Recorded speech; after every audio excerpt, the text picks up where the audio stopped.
ನಾವಿವತ್ತು ಮಾಡ್ತಾ ಇದ್ದೀವಿ ಸಿಂಪಲ್ ಆದ ರುಚಿಕರವಾದ ವೆಜ್ ಪಲಾವ್.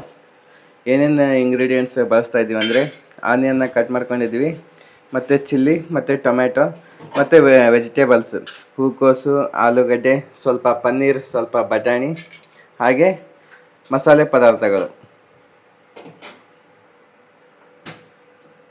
ಗ್ಯಾಸ್ ಮೇಲೆ ಕುಕ್ಕರ್ನ ಇಟ್ಟು ಸ್ವಲ್ಪ ಅಡುಗೆ ಎಣ್ಣೆನ ಹಾಕಿ ಆಮೇಲೆ ಜೀರಿಗೆನ ಹಾಕೋಬೇಕು, ಸ್ವಲ್ಪ ಸಾಸಿವೆ, ಮಸಾಲೆ ಪದಾರ್ಥಗಳನ್ನ ಹಾಕೋಬೇಕು, ಮತ್ತು ಕಟ್ ಮಾಡ್ಕೊಂಡಿರೋಂತಹ ಹಸಿಮೆಣಸಿನ್ಕಾಯಿ ಹಾಕೋಬೇಕು. ಹಸಿಮೆಣಸಿನ್ಕಾಯಿ ಮುಂಚೆನೇ ಹಾಕ್ಕೊಂಡ್ರೆ ಖಾರ ಒಂದು ಸ್ವಲ್ಪ ಕಡಿಮೆ ಆಗುತ್ತೆ. ಕಟ್ ಮಾಡ್ಕೊಂಡಿರೋಂತಹ ಈರುಳ್ಳಿನ ಹಾಕೋಬೇಕು.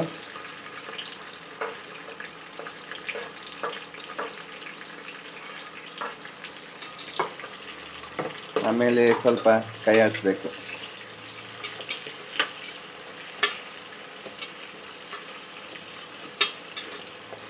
ಆಮೇಲೆ ಸ್ವಲ್ಪ ಜಿಂಜರ್ ಗಾರ್ಲಿಕ್ ಪೇಸ್ಟನ್ನು ಹಾಕೋಬೇಕು.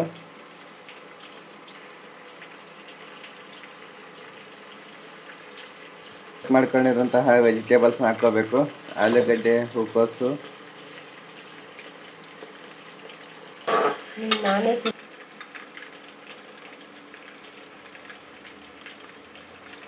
ಪನ್ನೀರ್ನ ಹಾಕೊಂಡ್ವಿ. ಈಗ ಇದನ್ನ ಫ್ರೈ ಆಗೋವರೆಗೂ ಒಂದು ಸ್ವಲ್ಪ ಕೈ ಆಡಿಸ್ಬೇಕು.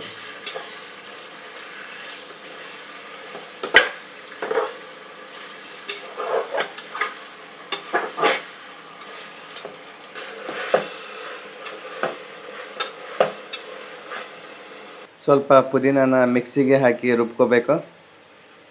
ಸ್ವಲ್ಪ ಬೆಳ್ಳುಳ್ಳಿ ಹಾಕೋಬೇಕು ರುಬ್ಕೊಳ್ಳೋದಕ್ಕೆ. ಹಸಿಮೆಣಸಿನ್ಕಾಯಿ ಹಾಕೋಬೇಕು. ಖಾರ ಜಾಸ್ತಿ ಬೇಕಂದವರು ಒಂದು ಸ್ವಲ್ಪ ಜಾಸ್ತಿ ಹಾಕೋಬೇಕು. ನುಣ್ಣಗೆ ರುಬ್ಕೋಬೇಕು. ಕೊಂಡಿರೋಂತಹ ಪುದೀನನ ಈಗ ಹಾಕಬೇಕು. ಹಾಕಿ ಈಗ ಮಿಕ್ಸ್ ಮಾಡ್ಕೋಬೇಕು.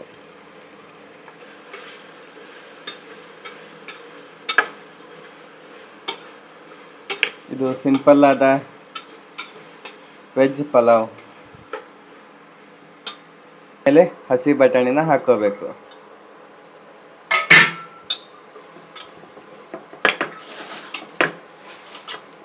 ರುಚಿಗೆ ತಕ್ಕಷ್ಟು ಉಪ್ಪನ್ನ ಹಾಕೋಬೇಕು. ಆಮೇಲೆ ಅಕ್ಕಿಯನ್ನು ಹಾಕೋಬೇಕು.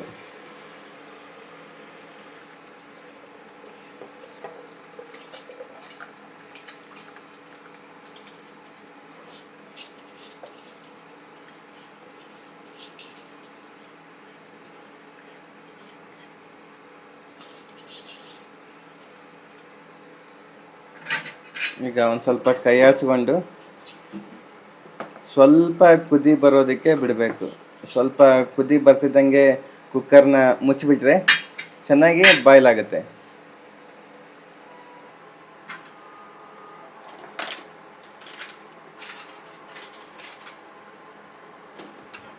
ಕುದಿ ಬರ್ದೆ ಏನಾದ್ರು ನಾವು ಕುಕ್ಕರ್ ಮುಚ್ಚಳನ ಮುಚ್ಚಿಬಿಟ್ರೆ ತರಕಾರಿ ಎಲ್ಲ ಮೇಲೆ ಇರುತ್ತೆ, ರೈಸ್ ಎಲ್ಲ ಕೆಳಗೆ ಹೋಗ್ಬಿಟ್ಟಿರುತ್ತೆ. ಹಾಗಾಗಿ ಸ್ವಲ್ಪ ಕುದಿ ಬರ್ತಿದ್ದಂಗೆ ಕುಕ್ಕರ್ ಮುಚ್ಚಳನ ಮುಚ್ಚಿಬಿಡಬೇಕು.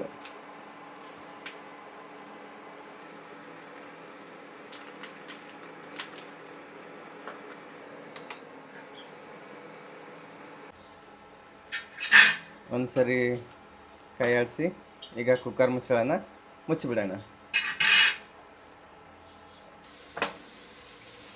ಒಂದು 2 ವಿಸಿಲ್ ಹೊಡೆದ್ರೆ ಸಾಕು, ವೆಜಿಟೇಬಲ್ ಪಲಾವ್ ರೆಡಿ ಆಗಿಬಿಡುತ್ತೆ.